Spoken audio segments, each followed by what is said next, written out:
fait à peu près 15 ans que je suis musicien professionnel, voilà, dans des styles divers et variés. Donc mon fonds de commerce reste le jazz et la musique improvisée, puisque c'est la musique que j'ai travaillée et que j'ai appris soit au conservatoire, soit dans des écoles comme l'IMFP, à Salon de Provence. Mais en plus de ça, j'ai voyagé plutôt pas mal, rencontré beaucoup de gens très différents, et donc par le biais de ces rencontres, j'ai pu exercer mon métier sous des formats différents.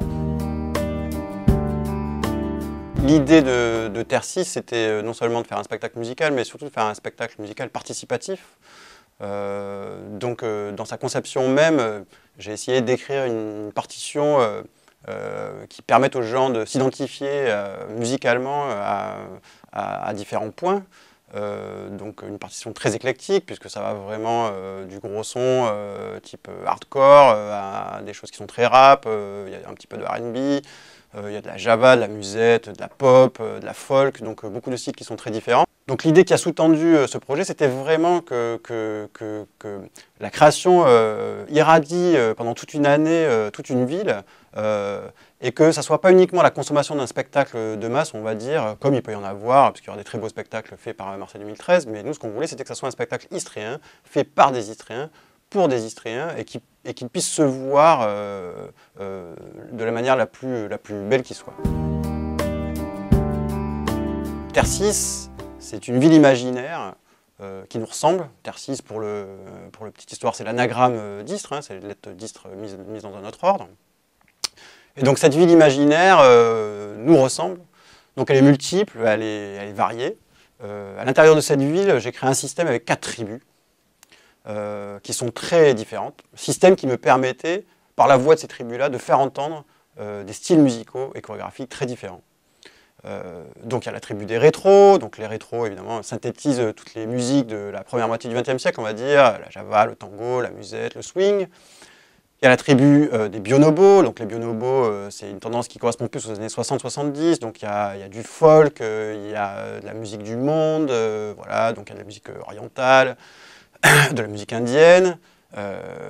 Voilà, il y a la tribu des urbains, donc c'est tout ce qui est tendance urbaine, donc en gros beaucoup de rap et du hip-hop pour la matière chorégraphique, un petit peu de R&B, du gros son, ce qu'on appelait de la fusion à l'époque de Rage Against the Machine ou Red Hot Chili Peppers par exemple pour ceux qui connaissent, voilà. Et la tribu des mondains qui synthétise les courants plus électro, dance en fait, club.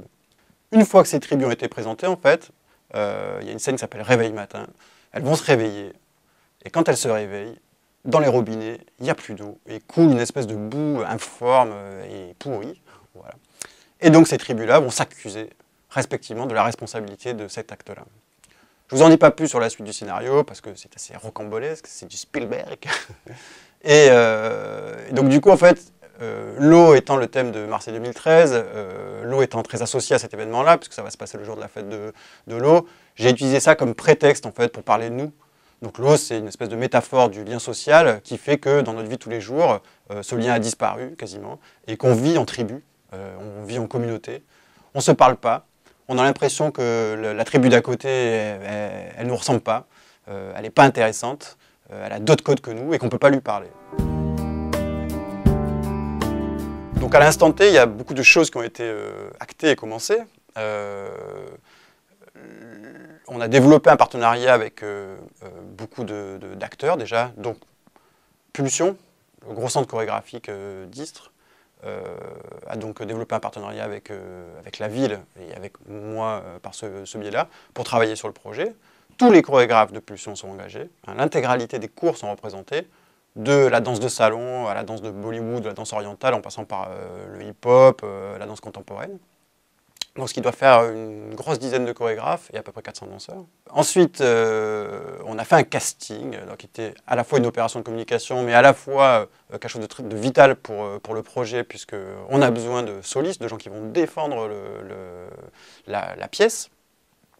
Et toute la gageure du casting, c'était que j'avais besoin de gens très divers. J'avais besoin d'enfants, j'avais besoin de papy, de mamie, j'avais besoin de rappeurs, j'avais besoin de grosses voix, j'avais besoin de petites voix.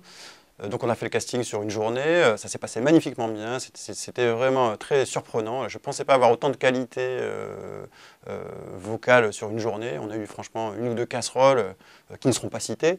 Et par contre, on a des choses magnifiques, des gens très émouvants, et puis toutes les voix, tous les physiques, tous les âges.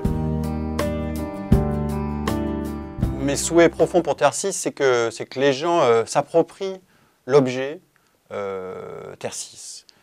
Donc mon souhait à moi en tant que compositeur, c'est que la musique que j'ai écrite, finalement, leur appartienne et qu'il puisse y avoir ce son-là dans l'air pendant une petite année.